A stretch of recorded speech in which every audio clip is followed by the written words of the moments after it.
And Tyler Booker, the offensive lineman that many Cowboy fans did not want position-wise, has joined America's team.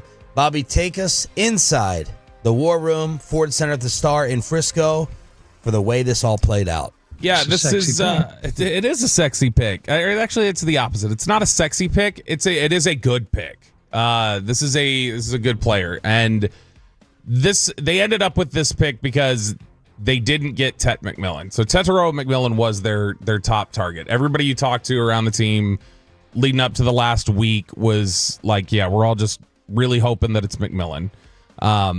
They were worried about three teams. They were worried about Jacksonville.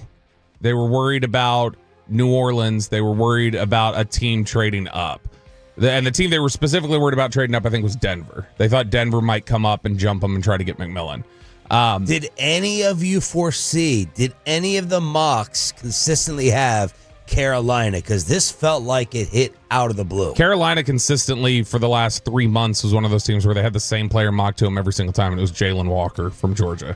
And I think that's because people didn't know what to do with Carolina. Yeah. Nobody had any clue. I mean, look. And I felt like we did a bad job of speculating that they could have gone wide receiver there because you're still trying to help Bryce Young. Sure. Who are the weapons? Yeah. And I mean, they clearly just swung and missed on Jonathan Mingo a year ago, 2 years ago. And so they felt like, I mean, that was an investment they banked on being there for a little bit that now they don't have. DJ Moore already gone to Chicago. Yeah. So it's something where it makes some sense. It's just usually I think we feel like we heard buzz about it, or we would have heard some sort of connection. There was really nothing. And they were one of the teams that was really looking to trade out. And I think they entertained it. They looked around, found they didn't like it, and then obviously they take McMillan. But as soon as McMillan got taken by Carolina, there was 3 picks remaining until Dallas was up. And I think they, at that moment, were like, we would like to bail. We want somebody to call. Let's hope somebody calls, comes up for it. They sat back, and they got a call from Houston late in the process. Because Nick Harris did a nice job earlier in the day of summarizing the Houston deal that they had made to maybe make another deal. It felt like, according to Nick, and he was right, Houston could be a trade player. Yeah, and so Houston was coming up pretty far. They'd be coming up from 25 is where they were at. So 25 to 12, you're dropping like further down 13 spots than you were originally picking at 12. And so that's a big ask. And a lot of their compensation, I think Nick reported, was about future compensation. So it was not for this present draft where they're actually giving you capital to try and move up for this year.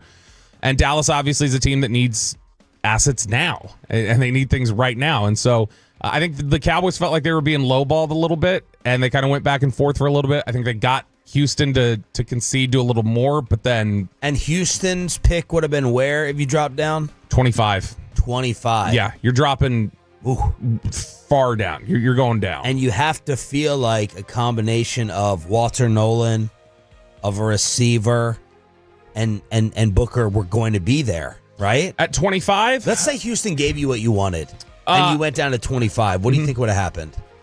Well, at 25, so I think some of the names that they were kicking around when they got down to that point, or when they got to their pick, I think they thought, all right, we have some guys generally graded the same. So that's Booker, that's Nolan, Walter Nolan from Ole Miss. That's Matthew Golden, the receiver from Texas. Emeka Egbuka, receiver from Ohio State. Like, I think these are some of the names you're talking about. All of them ended up gone by 25. So, I mean, I think for Dallas, they probably felt like, we need more capital right now to be willing to drop that far. Now, they still probably would have had somebody that they really liked that's close. Because, I mean, Steven said last night in the post-draft press conference, they're 14th or 12th or 14th picking today.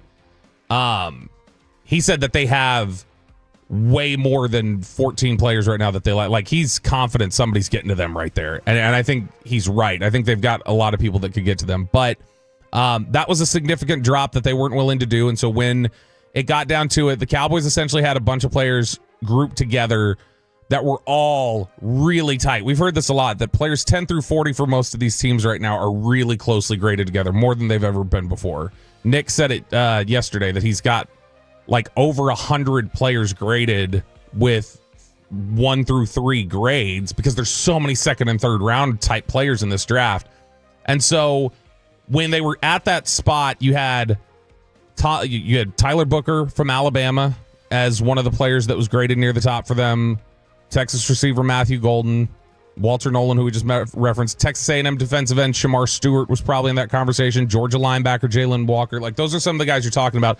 So when it came down to that and they're all graded the same, I think the Cowboys just said, all right, we need tiebreakers then. Let's look at the secondary things. If these players are all kind of the same, we feel like, what are the secondary aspects of it? And I think when they went through their checklist of what's most important to us, and they're going culture, and we want to improve the run game, and oh gosh, we want somebody who loves football and a leader, and a number of those things, Booker is so far ahead of all the other guys there that at that point, I think it became easy where if we're not trading out and McMillan's not there, it's easy. Room is unanimous. It should be Tyler Booker, and that's what they did. If you listen to yesterday's show, you will know that I was more in support of offensive line than many other people. Wow. I think offensive line is the easiest and number one way to control a football game. I'd rather have Dak Prescott throw with a better offensive line to lesser weapons than have better weapons and not have the offensive line. Look at the Chicago Bears last year. They had all the fun, fancy, cool weapons. But as Bill Belichick and friend of the show Michael Lombardi kept saying all year, you can't block. Ben Johnson, as soon as he went there, the first thing he did was build up front. And I hearken back to the days, Brad Sham, of what we just saw with Cowboys retiring over the past month, when it felt like Dak could drop back and have all day to throw, and Zeke Elliott had gaping lanes because of Zach Martin, Tyron Smith, and Travis Frederick. The Cowboys have been a soft football team, okay, who have lacked identity. The number one way, in my opinion, to start building an identity is offensive line. Brian Schottenheimer has been talking about that throughout the entire offseason. So to me, I'm never going to complain if you go offensive line up front. Now, do you want to guard at 12? In most instances, no. I want a sexy left tackle. Then I want a right tackle. And then we can talk about guard. And they're not even talking about position flexibility with Booker, that he's just going to go ahead and play guard. And he doesn't have fantastic athleticism, which Bobby is going to break down in a second. But you want to protect your investment at quarterback. You want to go ahead and make up for the fact that you may not have the best weapons to throw to. Then you need more time. You need to go ahead and reestablish the running game around here. And that's why I'm always fine, and I am fine with O-line. I'm not going to sit here and pretend like I know the type of player he is. That's what Bobby is for. We got Broadus, we got Walter, we got Nick Harris. But I'll steal from Mike Fisher here. In executing the plan, the philosophy of what they want to do, this is it. Yeah, I mean, they checked their butt. This is not a flawed process. Like, if you just want to talk about the process of how they came to picking Tyler Booker, if you don't want to draft an offensive lineman there, I understand that as a criticism. You say, I don't want that position. Just like, for instance, I can really like Tyler Warren, but I didn't want them to draft a tight end. So to me, it's like, even if they would have picked Tyler Warren, I would have gone, that's a good player. That's not the position they need. That's not something they really need on this football team right now. So I understand if your criticism is, I didn't want to pick an offensive lineman, or I didn't want to pick a guard. I saw plenty of that on Twitter last night. But then I also saw a lot of people who were like, this guy's going to be a bust. And it's like, all right, that tells me you just are unfamiliar with the player. Or you're just unhappy. Yeah, or just unhappy, because there are plenty of reasons. Last year when they picked Tyler Guyton, I had said at the time, I was like, this is a raw player. Like, I think I said the very next day, like, he's either not going to play consistently this year, or he's not going to play very well. Like, I mean, that's the likelihood. You're going to have growing pains here with him. There are no growing pains with Tyler Booker. That's it. And I'm going to be... So the floor is super high. Yeah, he is a... Like, higher floor than Guyton. Yeah, when we talk plug and play, he is plug and play. He's ready to be an NFL starting offensive lineman right now. And he's going to start here where? Right guard. And so, spot. Yes. And so, I mean, you've got... And before, yesterday, when we were going through the exercise, the right guard was? Brock Hoffman. And so I think when you plug, and this is going to be this Tyler thing, I'm literally having to, when I say Tyler, I've had to pause 3 times so far this morning, just going like, wait, which Booker Guyton, like, I have to pause and do that. So that's great. I'm glad Tyler Biotish isn't here anymore. That would be really bad. But no, he is a guy that is ready to play right now.